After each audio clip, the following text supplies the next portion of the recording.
Oi, bom dia. Eu me chamo Lorena, sou estudante de Engenharia Sanitária da UFSC.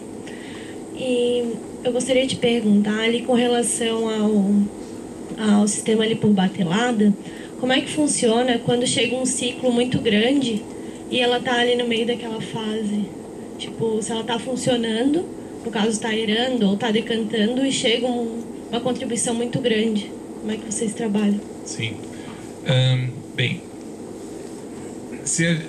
nós mais ou menos até uns 500 habitantes trabalhamos sempre com um reator SBR, caso a gente não trabalha com caixa tanque de fibra. Tá?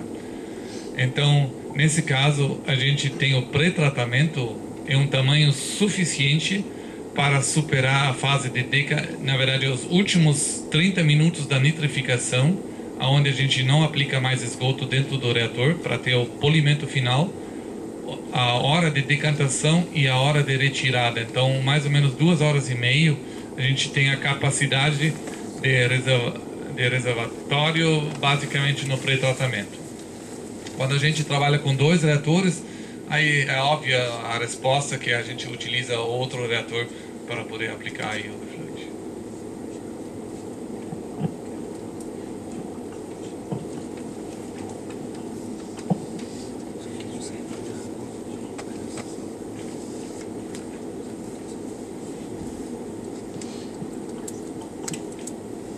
Bom dia, eu sou o Vitor de Maringá, faço engenharia química na UEM.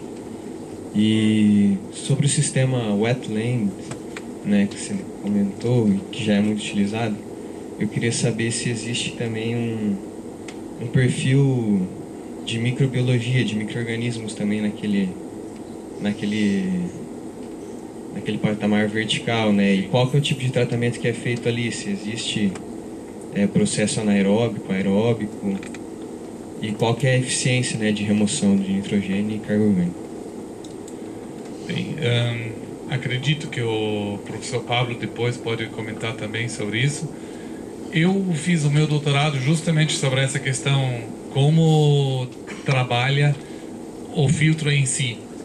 O filtro tem uma profundidade mais ou menos, no nosso caso, de 80 centímetros, mas sabemos que quase só os primeiros 10 centímetros realmente são os decisivos para a eficiência do processo. Quase todo, no filtro que funciona bem, todos os processos acontecem nos 10 primeiros centímetros. Aí você podia dizer, então por que você é tão burro de fazer de 80 centímetros de profundidade? Primeiro, em certas situações, sim, você tem uma segurança com um filtro maior. Segundo, você tem que evitar curtos-circuitos. Porque um curto-circuito te vai fazer que o teu tratamento se destrói rapidamente. Então, se você só faz 10 centímetros de areia em cima do filtro, você podia ter situações onde passa tudo diretamente para uma drenagem, aí você não tem mais a eficiência desejada. Realmente, a gente vê claramente que inclusive nos primeiros 3 centímetros você tem muito mais atividade nos próximos 7 centímetros. Então existe uma degradação muito grande na atividade biológica, e isso é o ponto principal que a gente tem que cuidar quando a gente trabalha com wetland, para evitar colmatação na superfície, no fluxo vertical. Sobre a tua pergunta da eficiência, basicamente se trata de um filtro percolador com material fino. Se você consegue passar a água sempre pelo filtro, e se você garante que realmente você tem uma secagem entre duas aplicações, eu não falei sobre isso em específico, porque eu imagino o Pablo vai falar sobre isso, você tem quase uma nitrificação completa. E a carga orgânica também você elimina a grande parte, mas eu sempre recomendo eliminar a carga orgânica antes, já no pré-tratamento, porque com isso você pode diminuir o tamanho do filtro. Bom dia, meu nome é Tássio, eu sou engenheiro ambiental e faço parte do grupo de estudo de saneamento descentralizado da UFSC. E a respeito desse sistema que ele perguntou, dos 2 wetlands, a área por pessoa e também o tempo de vida do primeiro filtro, assim, vida útil. preferia que talvez essas perguntas se façam depois na apresentação do Pablo, onde eu podia também contribuir se ele não está cobrindo algum aspecto sobre isso, porque senão a gente se repete nas questões. Tá? Não é tão fácil de dizer tantos metros quadrados por habitante. Tem outros critérios como a carga orgânica, que você tem que ver a questão do oxigênio, você tem que ver o que você realmente tem de exigência, se você tem uma necessidade de desentrificação, como é que é a carga hidráulica, todos esses aspectos devem ser considerados. Então, não seria bom dizer, eu faço assim. Sou Maria Elisa da UFSC também. Aquele WASB com mistura completa, você já tem algum implantado? Está em vias de implantação em Jaraguá do Sul, numa rede de 75 mil habitantes. E aí nós vamos executar a pesquisa sobre ele. Meu nome é Vanessa, da Vigilância em Saúde. Eu fiquei bem curiosa com aquele sistema onde é jogado esgoto bruto, direto ali no wetland. É sem gradeamento? Como é que fica a questão da comatação? Fiquei bem curiosa. Eu não imaginava que a vigilância sanitária fica bem curiosa sobre esse sistema. O interessante desse sistema é que o primeiro filtro, ele é um filtro com brita. Então, ele não tem areia. Ele só é um filtro com brita. E, naturalmente, você vai dar nos primeiros meses, você tem uma passagem até rápida. Vocês viram a água cinza que sai do primeiro tratamento, mais ou menos. Porque ainda está passando bastante sólidos no sistema. Mas depois, você desenvolve basicamente um filtro, uma camada de tipo comatação, só que você tem uma mineralização e o filtro é dimensionado para ter justamente uma mineralização no processo. Você sempre faz 2 ou 3 filtros que você dá um descanso para um filtro e está aplicando no outro filtro. E esse tempo faz que o lodo que você aplica na superfície ele mineraliza. Nós temos a experiência nos canteiros de mineração de lodo que eu mostrei, que realmente essa mineralização de lodo é muito grande.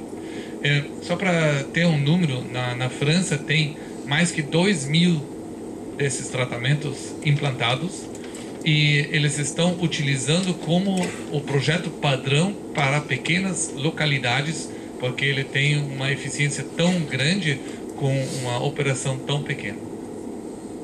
Eu fiquei curiosa porque a gente não encontra só lodo efluente, né? A gente encontra muita cabelo, cotonete, camisinha, tudo que você possa imaginar, até lençol, você encontra dentro do esgoto. Sim. Por uma questão estética, às vezes as empresas, os clientes também optam para fazer um gradeamento. Nós fizemos uns 4 projetos no Portugal, dentro desses 10 anos, onde o cliente sempre exigia um gradeamento antes. Mas, na verdade, o gradeamento antes é só um ponto adicional de operação, porque por uma questão do processo em si, não é necessário. O cotonete não te comata, o cabelo não te comata o sistema. O que comata é se você tem uma carga orgânica muito grande que forma essa camada de lodo.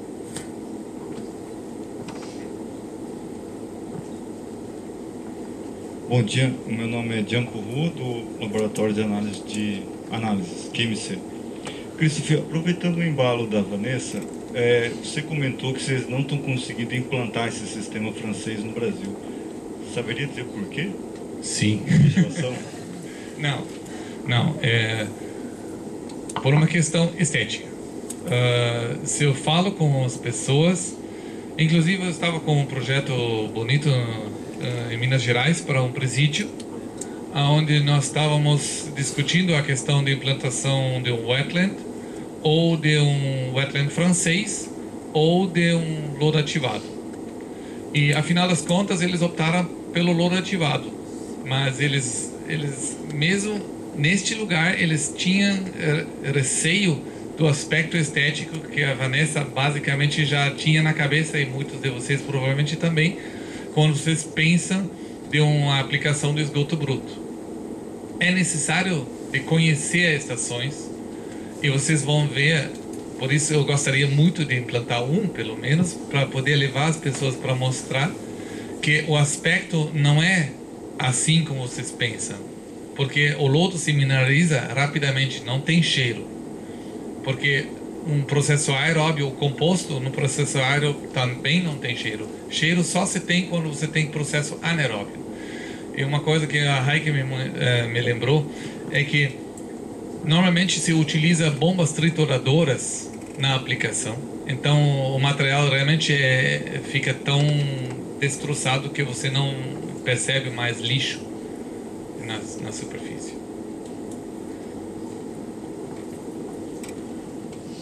Vamos fazer a última pergunta, porque a gente já está bastante atrás do horário.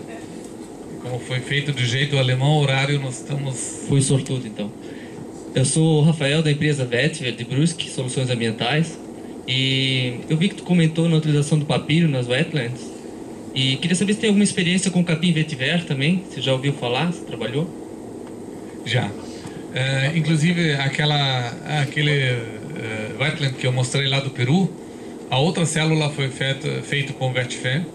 Só que o vetiver não é uma planta que é para banhados.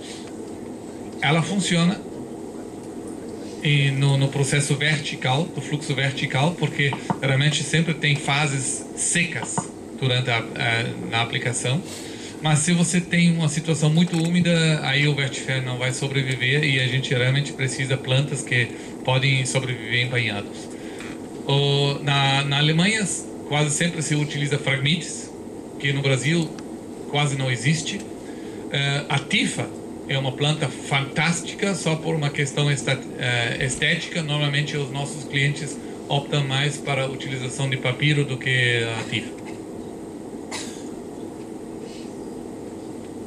Bem, então vamos agora para a próxima apresentação. A Heike vai apresentar